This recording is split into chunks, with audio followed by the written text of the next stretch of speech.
थांबा. आज जो हा व्हिडिओ शेवटपर्यंत ऐकणार आहे, स्वामी समर्थ महाराज त्याला रिकाम्या हाताने पाठवणार नाहीत. कारण आज स्वामींचा हा एक शब्द खूप लोकांच्या आयुष्याला वळण देणारा आहे. तुमच्या सोबत कधी असं झाले का की सगळं करून सुद्धा नशीब साथ देत नाही?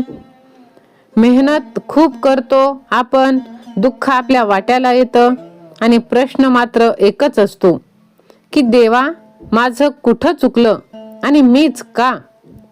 आज हाच प्रश्न स्वामी स्वतः उत्तर देणार आहेत. होय, मी आज तुमच्याशी भक्त म्हणून नाही, तर तुमच्यासारखी एक साधी माणूस म्हणून बोलत आहे. घर, संसार, जबाबदाऱ्या, कधी मन थकतं, कधी डोळे भरतात आणि तेव्हा आपण म्हणतो, देवा, आता तरी काही बदल कर, आयुष्यात माझ्या सुख दे. स्वामी समर्थ महाराज म्हणतात, जेव्हा मी तुला शांत बसवतो तेव्हा मी तुझ्यासाठी मोठी तयारी करत असतो. तू घाई करू नकोस, तुला सर्व मिळणार आहे. जन्माला आलेला प्रत्येक मनुष्य हा मरेपर्यंत जगतो आणि जगत असताना त्याची जीवन नौका सुखदुःखाच्या लहरीवर हेलावत असते. प्रत्येक जण हा सुख मिळवण्याचा आणि दुःख टाळण्याचा कसून प्रयत्न करीत असतो. पण सामान्य माणसाचा अनुभव असा, हा प्रयत्न करीत असता सुख जाते दूर व दुःख मात्र पदरात पडते. वास्तविक सुखदुःखाला कारण आपले कर्मच असते.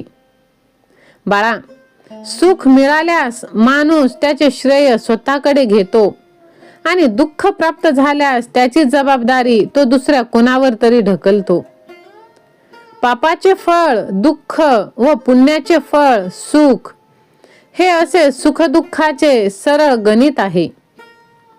परंतु माणसाच्या मर्यादित आयुष्यामुळे त्याला केलेल्या अमर्याद कर्माच्या पाप पुण्याचे हिशोब त्याला त्याच आयुष्यात चुकते करता येत नाही. याचा प्रत्यक्ष असा परिणाम होतो की पाप करून पुण्य करून सुद्धा दुःख आणि पाप करून सुद्धा सुख मिळाल्याचे दृश्य माणसाच्या आयुष्यात अनुभवायला येतात. हे दृश्य अत्यंत फसवे असते. जसे बी तसे झाड. इतकेच नाही तर त्या झाडाला फळ केव्हा येणार हे सुद्धा त्या बीच्या जातीवर अवलंबून असते. काही झाडे एका वर्षात तर काही झाडे 200 वर्षानंतर सुद्धा फळ देणारी असतात. या दोन प्रकारच्या झाडांमध्ये कमी जास्त वेळाने फरक देणारी अनेक प्रकारची झाडे असतात. त्याचप्रमाणे अगदी बाळा, माणसाच्या हातून जी कर्मे घडतात ती निरनिराळ्या जातीची असतात. म्हणून त्यांना येणारी फळे सुद्धा कमी जास्त काळात निर्माण होते. जर उदाहरण घ्यायचं झालं तर समजा एखाद्या माणसाचे आयुष्य फक्त 30 वर्षाचे आहे व त्याने केलेल्या कर्माच्या जाती अशा आहेत की ती कर्मे 50 वर्षानंतर फळ देतील. अर्थातच 30 वर्षाचे आयुष्य असल्यामुळे त्याच्या आयुष्यात त्याला 50 वर्षानंतर फळणाऱ्या कर्माची बरी वाईट फळे चाखता येणार नाहीत. आता ही फळांची जी बाकी जो बॅलन्स उरला आहे ती तर त्याने भोगलीच पाहिजे. कारण क्रिया तशी प्रतिक्रिया, action and reaction are equal and opposite, हा निसर्गाचा नियम आहे. त्यासाठी त्याला त्या कर्माची फळे पुढे येणाऱ्या जन्मात भोगावीच लागते. नवीन जन्म व भोग मागील जन्मातील कर्मफळांचा यांचा परस्पर मेळ सामान्य माणसाला न घालता आल्यामुळेच त्याच्या जीवनात वैचारिक गोंधळ निर्माण होतो. येथे एक मुद्दा असा की तो म्हणजे मागील जन्मात घडलेली कर्माची जबाबदारी या चालू जन्मात का? त्याला उत्तर एवढंच की काल केलेल्या बऱ्या वाईट कर्माची जबाबदारी आज व आज केलेल्या कर्माची जबाबदारी उद्या, याप्रमाणे माणसाला द्यावीच लागते. त्याचप्रमाणे आधीच्या जन्मातील कर्मफळ भोग सध्याच्या म्हणजे चालू जन्मात माणसाला भोगावेच लागते. दिगंबरा दिगंबरा श्रीपाद वल्लभ दिगंबरा. सहमत असाल तर कमेंट बॉक्स मध्ये श्री स्वामी समर्थ असे टाईप करा. व्हिडिओला लाईक करून चॅनलला सबस्क्राईब करा. भगवंताची भेट जर करून घ्यायची असेल तर ही कहाणी तुम्ही एकदा ऐकून घ्या.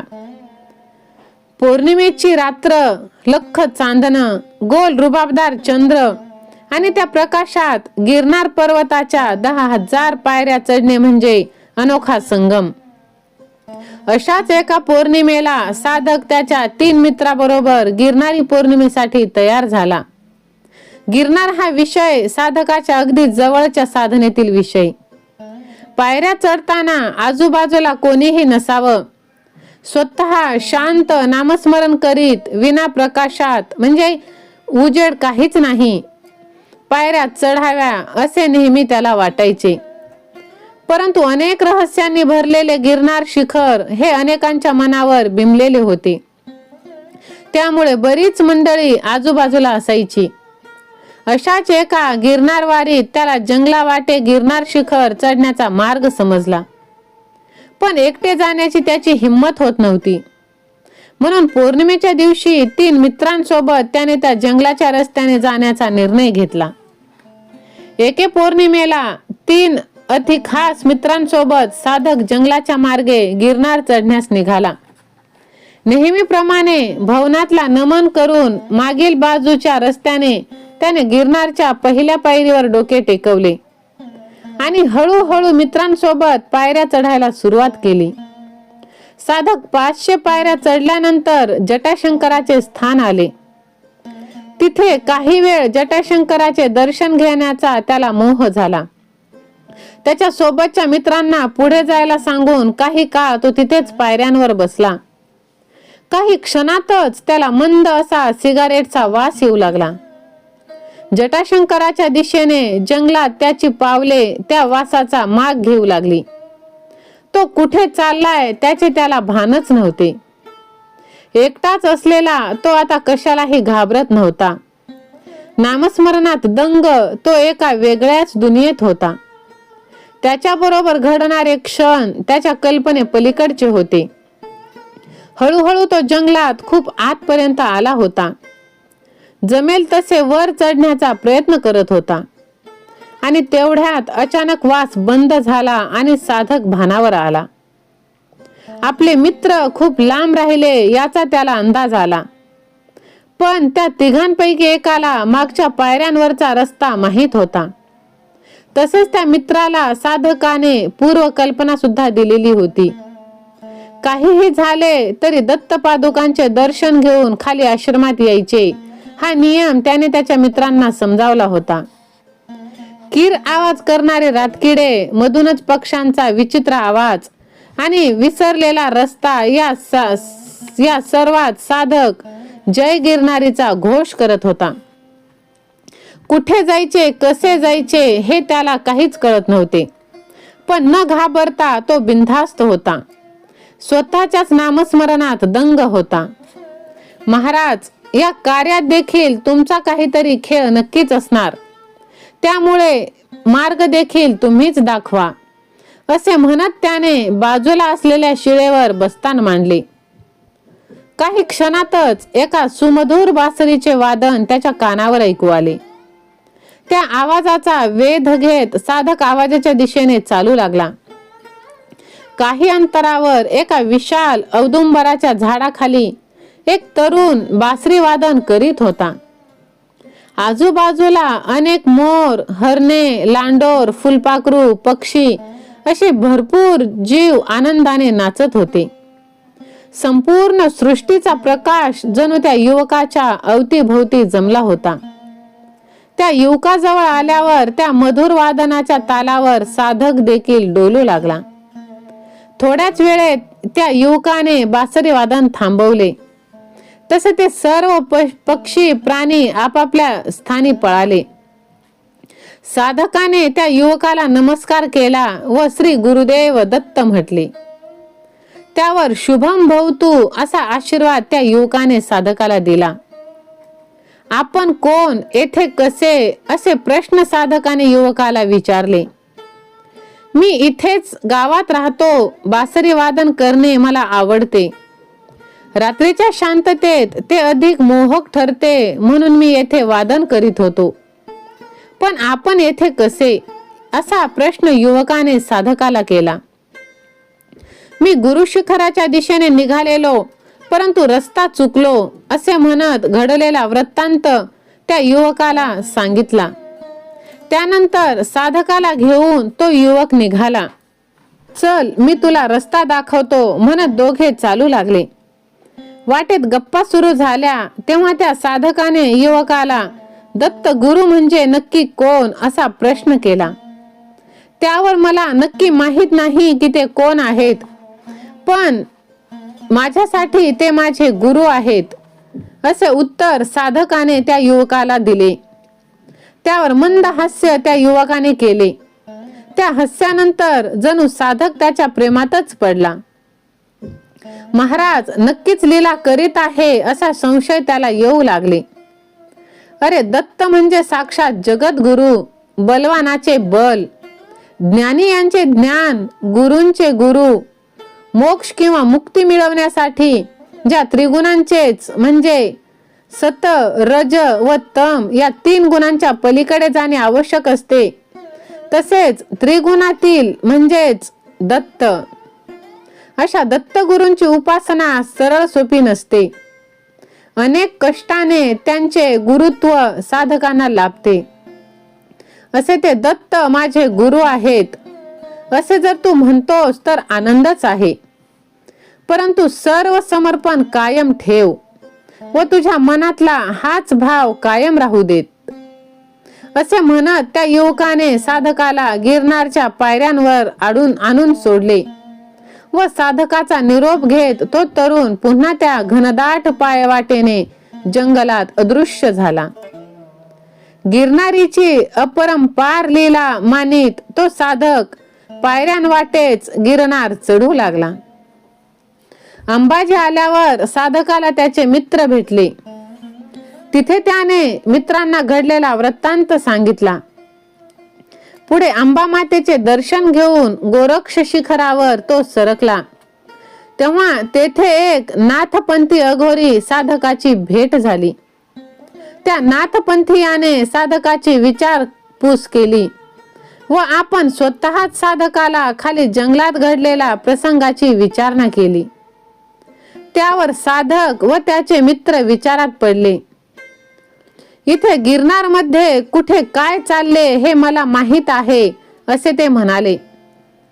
तुला रस्ता दाखविणारे व दत्त महाराजांचा उपदेश देणारे इतर कुणीही नसून भगवान विष्णूंचे अवतार साक्षात भगवत श्रीकृष्ण होते, हे देखील त्यांनीच साधकाला सांगितले. श्री दत्त महाराजांच्या आदेशानेच गिरनार पर्वत व आजूबाजूच्या परिसरातील कार्य चालते.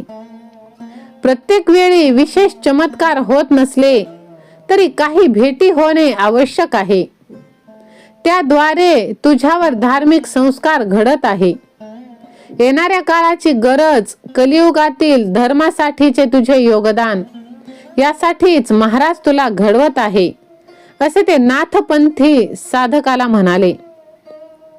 गोरक्षधुनीचे दर्शन घेऊन दत्त शिखरावर साधकाने मिळालेल्या प्रेमाचा आनंदरूपी अश्रू ढाळला व तुमचे लक्ष आमच्यावर असेच राहू देत व तुमच्या माझ्यासाठी ठरविलेल्या कार्यात मला तुम्हीच तयार करून घ्या असा आशीर्वाद मागितला. त्याच क्षणी गुरु शिखरावरील दत्तगुरूंच्या मूर्तीच्या गळ्यातील माळ तुटून खाली पादुकांवर पडली व ती तेथील पुजाऱ्यांनी साधकाला दिली. दत्त महाराजांच्या अप्रतिम अशा लीलांना वंदन करून साधक व त्याचे मित्र कृतज्ञ झाले. दत्त कृष्ण राधेय कृष्ण दिगंबरा दिगंबरा श्रीपाद वल्लभ दिगंबरा. जर तुम्हालाही दत्तांचा अनुभव आला असेल तर तो कमेंट बॉक्स मध्ये नक्की सांगा आणि ह्या भक्तिमय चॅनलला तुम्ही सबस्क्राईब करा. हा संदेश आपल्या प्रियजनांना शेअर करा.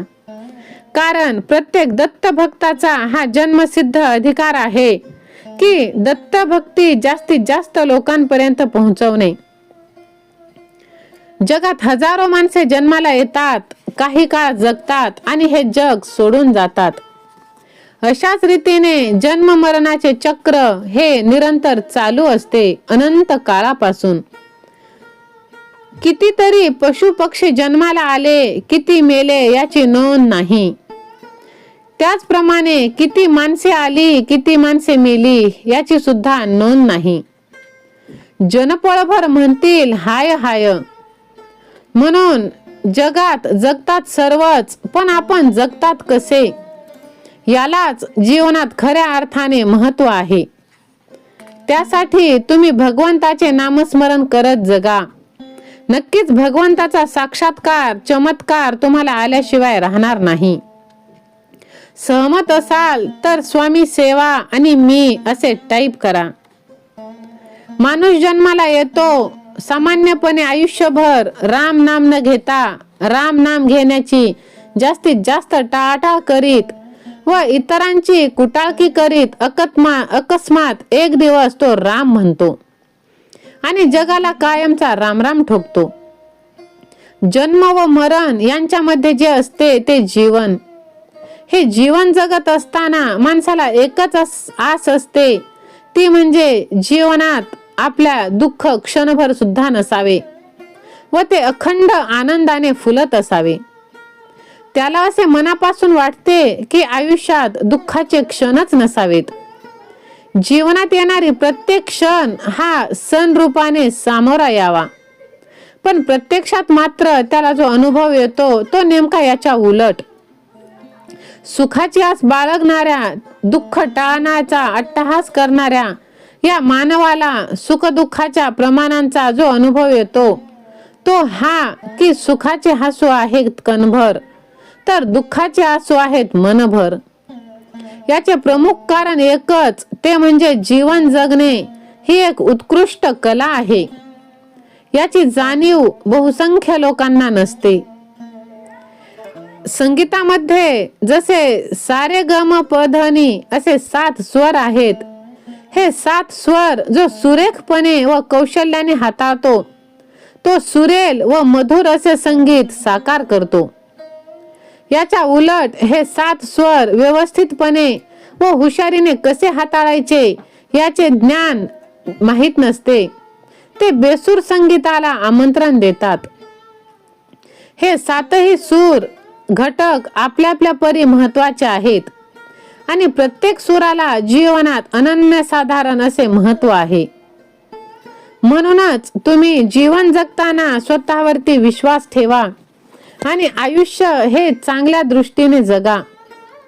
जीवनाकडे पाहण्याचा सामान्य लोकांचा दृष्टिकोन हा दैववादी, नशीबवादी, प्रारब्धवादी असा असतो.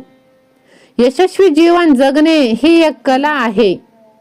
जीवन संगीताचे 7 स्वर म्हणजे जग, कुटुंब, शरीर, इंद्रिय, बहिर्मन, अंतर्मन आणि परमात्मा. माणसाला हाताळता आले तर त्याचे जीवन संगीतमय होते.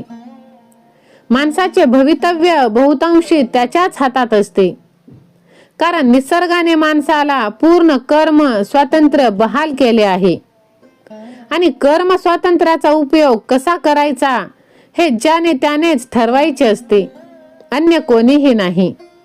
ते म्हणतात ना, तूच आहेस तुझ्या जीवनाचा शिल्पकार.